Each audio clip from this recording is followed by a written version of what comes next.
Are you tired of your fabric stash being all over the place and would like to get organized? Well, let me help you. Hey, I'm Kathy from Fabric Bash, and I like to have a clean, organized area when I can. So it is way past spring cleaning. We're getting there right now. We're heading into summer, but maybe now is a good time when you're down in your sewing room to clean it up and get some nice organization going. So let's talk about yardage and how to take care of your yardage here. This looks really nice. I think this looks fabulous. I can see from the side if I had it up on my shelf or if I had it this way, depending on how you know, some people like to stack it this way. Some people like to stack it this way. Either way is fine. You do you, it's all good. But I like that I can see the fabrics from the side there. So let's talk about how we can do this. We just went to the comic book store. My son was super excited when I said, hey, will you do me an errand and go get some comic book cardboard? He's like, all right. And then he just, I think, shopped for himself at the comic book store. These are really pretty economical. They were $16 for 100. So I just start with one pack and then maybe move through, unless, you know, you have a lot of stash. It's all good that way. So let's go ahead and talk about how to fold our fabrics. So here is about 1.25 yards of fabric.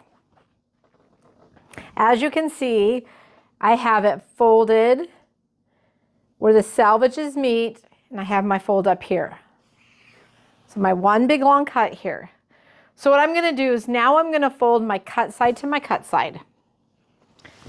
And I am a girl that needs to have a few sayings in my world, because otherwise my brain drifts off and I start thinking about crazy things, and that's just what I do, and then I get lost and then I'm all mixed up. So what I'm going to talk about here is we have selvages side, we have a cut side, and then we have this fold side.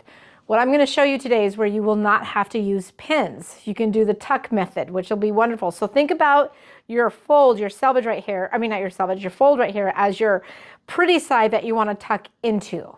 So that's always a way to look at that. I'm going to lay my cardboard down this way right here, but it's going to be underneath in that fold right there.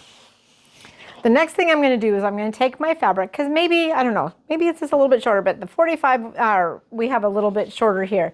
But 1.5 yards, see, we have a little bit, it goes beyond that fold right here.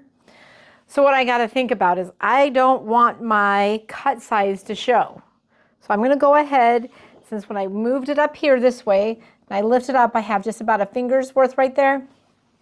So now if I just tuck it under just a little bit, and now when I bring it over, I have hidden that cut side. So it's beautiful, beautiful, beautiful. Well, now we want to get rid of these selvages here. So what I'm going to do is I'm going to fold here and see how many times I can fold. And it's going to be, oh, once. But what I'm going to do is do a little fold here so I don't have to fold that whole fabric underneath here. Fold that there because I'm going to hide my selvage, right? I'm going to stick that underneath here.